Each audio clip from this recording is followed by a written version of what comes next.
notes of a guitar. So the most important thing was to learn how to tune it. David Gilmour has carried the weight of Pink Floyd's legacy for half a century. His guitar carved silence into sound. His voice drifted across stadiums like smoke. But legacy is not only about triumph. It is also about the fractures, the songs that broke trust, tested patience, or left a bitter aftertaste.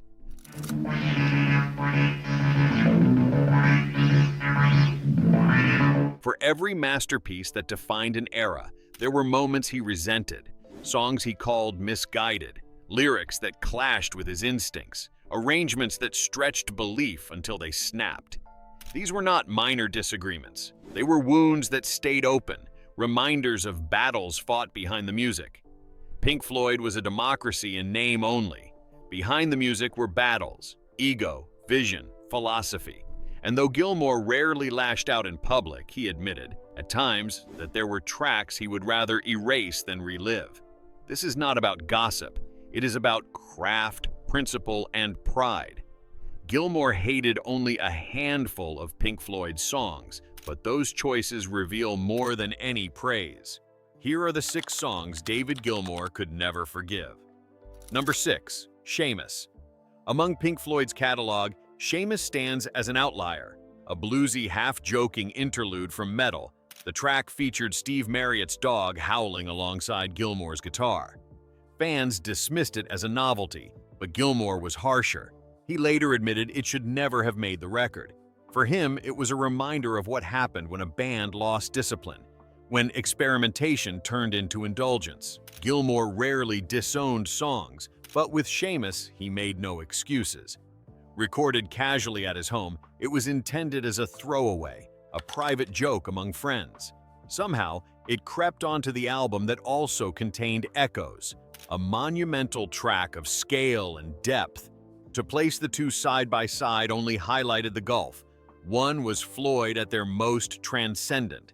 The other was a dog barking into a microphone. That contrast struck Gilmour as almost embarrassing. He would later reflect that Pink Floyd had always walked a fine line between experiment and parody, but Seamus tipped the balance in the wrong direction. "It should have been a B-side at best, never an album track," he once admitted.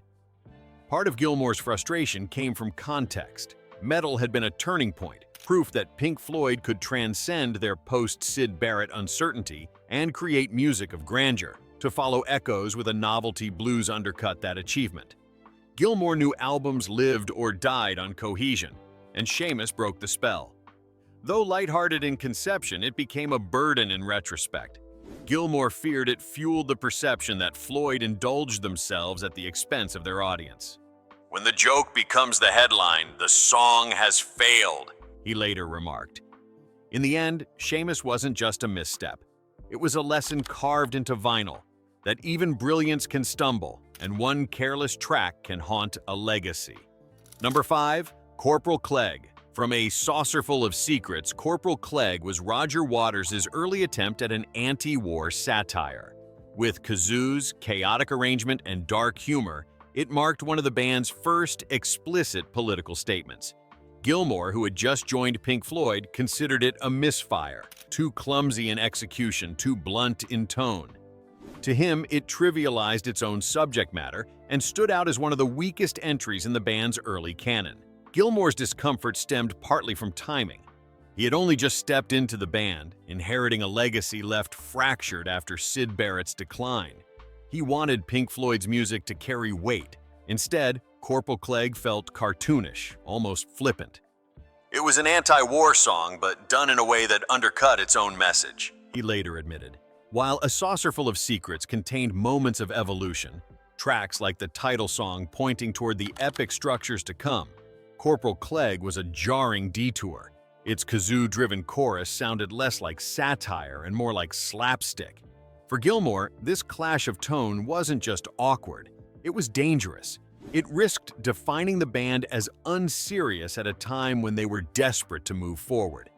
Looking back, Gilmour made no attempt to defend it. "We were learning, and sometimes learning means failure," he once said, acknowledging the flaws of the track. The memory of Corporal Clegg lingered as a warning about message-driven songs that lacked the gravity to carry their subject matter. For Gilmour, the song represented the sound of a band still searching for itself and stumbling in the process. It was not protest, it was parody. And for him, parody had no place in Pink Floyd's canon. Number 4, A New Machine, Part 1 and 2. On A Momentary Lapse of Reason, a record Gilmour largely controlled, irony struck. He later singled out A New Machine as a mistake. Built around processed vocals and minimal backing, the track felt to him like filler. Even he admitted it pushed too far into abstraction, serving concept over music. The confession proved that even in leadership, he knew when ambition had gone wrong.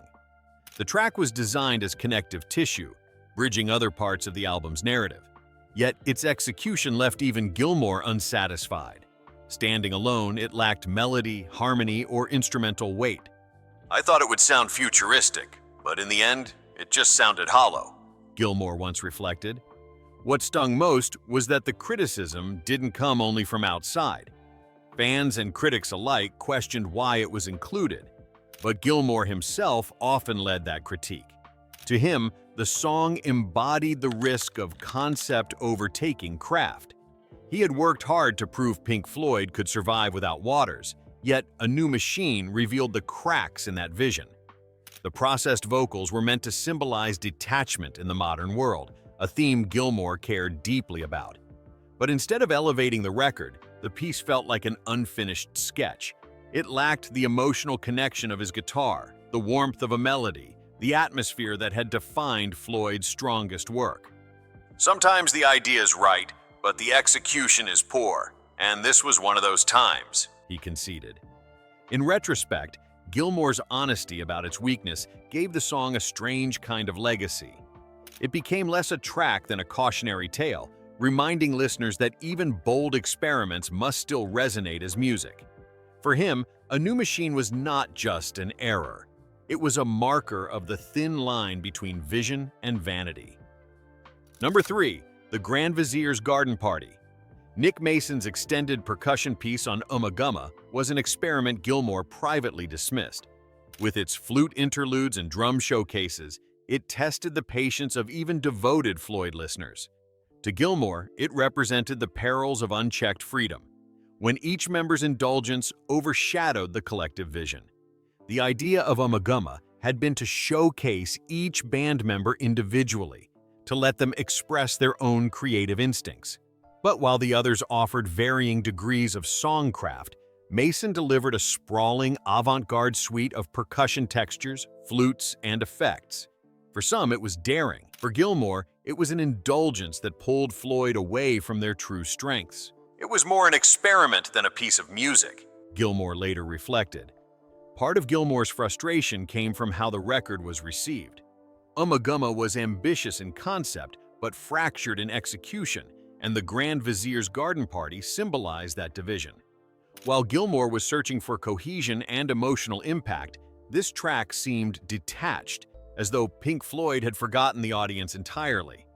The piece meandered, moving from flute passages played by Mason's wife, Lindy, to long stretches of percussion that felt more academic than musical. "It was a product of the time, but not one I would ever defend," Gilmour admitted years later. For Gilmour, it highlighted the danger of too much democracy in art. When every member pursued their own indulgence, the band's identity was lost in the noise. The Grand Vizier's Garden Party wasn't a collaboration. It was isolation captured on tape. And for Gilmour, Pink Floyd's power had always come from unity.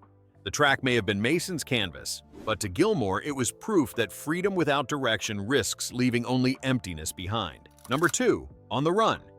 Though iconic in live settings, the studio version of On the Run from the Dark Side of the Moon divided Gilmour. Built from tape loops and synth patterns, it was Roger Waters and engineer Alan Parsons' creation, not his. Gilmour felt sidelined, uneasy that technology had replaced performance. Even decades later, he admitted he never loved the track, despite its place on one of rock's greatest albums. For audiences, On the Run became unforgettable, a frantic electronic journey simulating the panic of travel and the chaos of modern life. It was radical for its time, cementing Pink Floyd as pioneers of sound design. But behind the scenes, Gilmour questioned its role. He valued musicianship, the interplay of guitar, drums, and bass, and on the run, replace that with circuitry. "It always felt more like engineering than music," he once remarked. The irony was sharp. The Dark Side of the Moon elevated Pink Floyd into history, yet one of its most groundbreaking tracks left its guitarist ambivalent. Gilmour admitted that he enjoyed the live evolution, where improvisation gave it new life, but the recorded version never satisfied him. His discomfort was also philosophical. Technology had a role in Pink Floyd's sound, but for Gilmour, it should serve the instruments, not replace them. "We wanted to capture tension, but I felt disconnected from it in the studio version," he recalled. Over time, On the Run became beloved as a symbol of Floyd's innovation. But for Gilmour, it remained a reminder of being sidelined in his own band's process.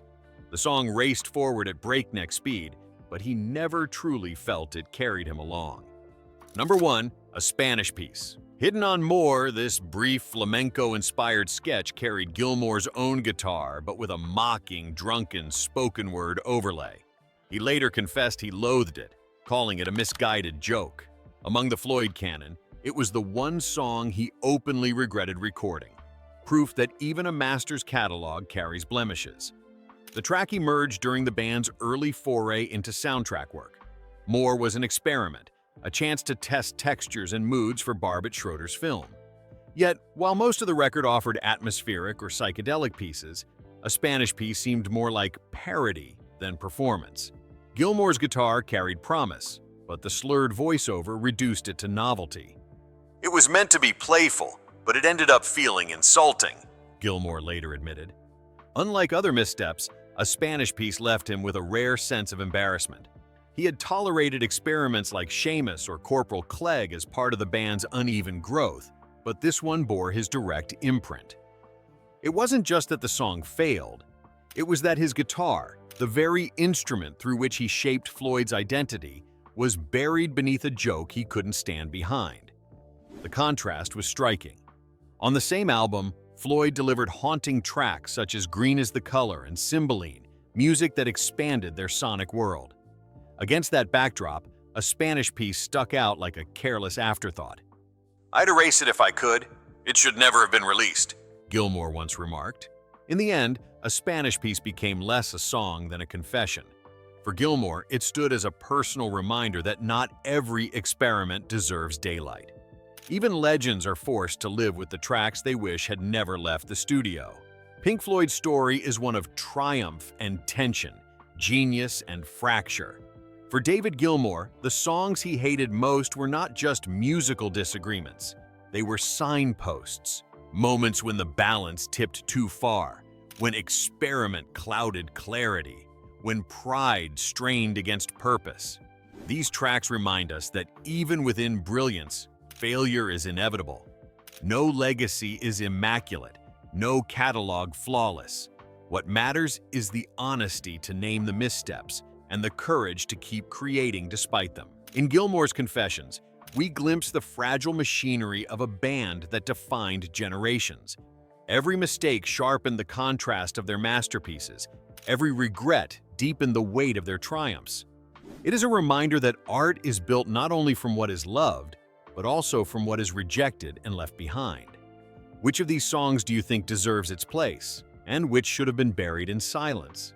Share your thoughts below and subscribe for more journeys into music's hidden stories.